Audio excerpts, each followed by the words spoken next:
if contracts were equal, so Nick Foles and Kirk Cousins, if it wasn't $34 million less guaranteed for Nick Foles, if the contracts were equal, who would you rather have just as your quarterback? Period. That's a very hard question because you just can't ever throw out the contracts.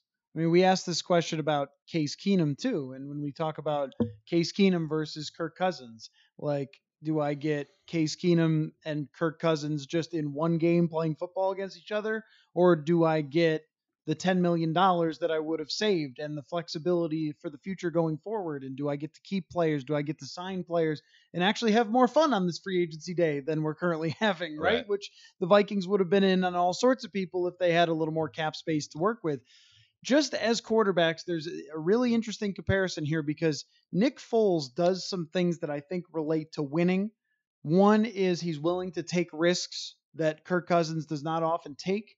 Kirk Cousins, I think, needs open receivers in order to pull the trigger, whereas Nick Foles would see Alshon Jeffrey's big body and just know that Alshon Jeffrey would go get it. And he also maybe understands those rules that work against the cornerbacks for being physical and would throw it into traffic and things like that. And that helped him a lot in his Super Bowl run and even last year in the playoffs. The other thing I think is Nick Foles is very quick in his mind.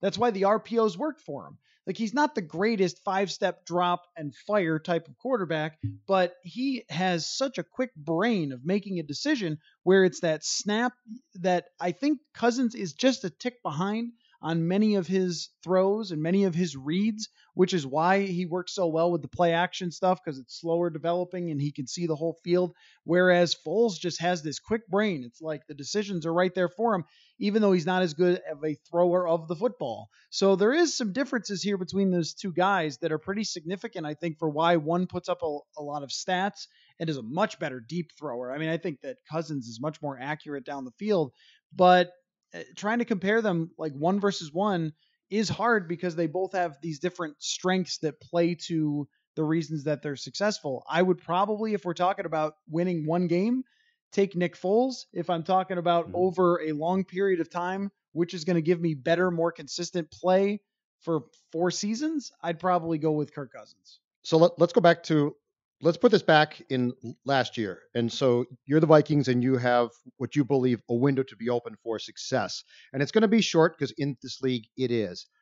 The reason why I'd go back now, if I could, you can't, and take Foles if he was on the market is multifold. One is Foles' experience of failure, I think, actually have helped him. Cousins was signed because of the great unknown. Like, he'd been in Washington and put up all those stats, and now if he just took the next step to a new team, it was going to be a success. Well, we saw that was not necessarily the case.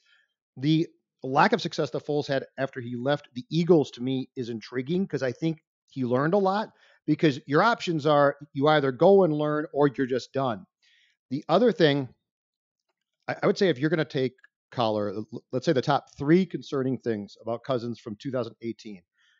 I think now in retrospect, the most concerning thing about that Bears game was not even necessarily Cousins' play that day, but it's the meltdown with Adam Thielen, of all people, on the sideline. And I think Nick Foles, from his failures going from the Eagles to the Rams, I think he learned, and I think he picked up intangibles that in the successful run to the Super Bowl, and then when he replaced Wentz again late last season, that he had learned and galvanized. And if Bridgewater taught us one thing, it's the importance of a team that believes in its quarterback. And I can't sit here and tell you confidently that the Vikings as a whole, as a team, believe in Cousins.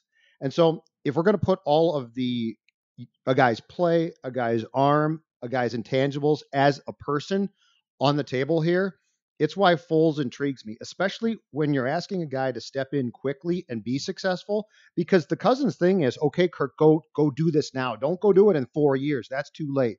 So if you encapsulate all those things, that's where Foles intrigues me a lot. I totally agree with that, with the intangibles of Nick Foles and how he brought that team together after they lost Carson Wentz, which, I mean, you could have felt like it was over right there. And then he was the guy to step up. And that's too often with Cousins, the criticism, and it's true just by his history, is when you need one guy to step up and take over, and maybe circumstances aren't perfect, and maybe things are going wrong, and maybe your offensive line isn't blocking well that day, that we saw Foles able to overcome some of those things in big games where we have not seen that so much from Kirk Cousins at really any point during his career. Has he been able to step up in one of those big games? And from that perspective, I would totally agree on taking Foles. The only thing is, judging this as how it plays out going forward will be very difficult, because him going down to Jacksonville, it wasn't John DeFilippo who won the Super Bowl calling the plays. That was Doug Peterson. It wasn't John DeFilippo who designed the offense either and implemented it with the team. That was Frank Reich. Both of those guys continue to have success. John DeFilippo got fired. And the other thing is, they've got a head coach who's on the hot seat, Doug Marrone, who I don't believe in at all, and a team that maybe peaked quickly, but then had to get rid of a bunch of good players just to fit into the cap. I mean, they cut a bunch of people, including Malik Jackson, who's a pretty darn good player. And who are their weapons right now? Who's the guy who you say, oh, yeah, well, at least Nick Foles is going to have blank? Leonard Fournette has not become anything in the NFL other than an above-average running back. Yep. If he's even that, it's probably just average at this point. He was a great prospect, but has not turned into anything special. They don't have any special wide receivers, really, that are making you. They don't have a special tight end. It's going to take a lot of work, and I think that Philly team was really stacked. It had an amazing offensive line. It had 3 great wide receivers. It had the best tight end in the game, Zach Ertz. There were really good things going on around Nick Foles when he played at that sort of level. So it's going to be very difficult to judge if this deal is actually good for Nick Foles and for the Jaguars or not. If I was them, I probably would not have made it, and I would have traded up to take either Drew Lock or Dwayne Haskins or Kyler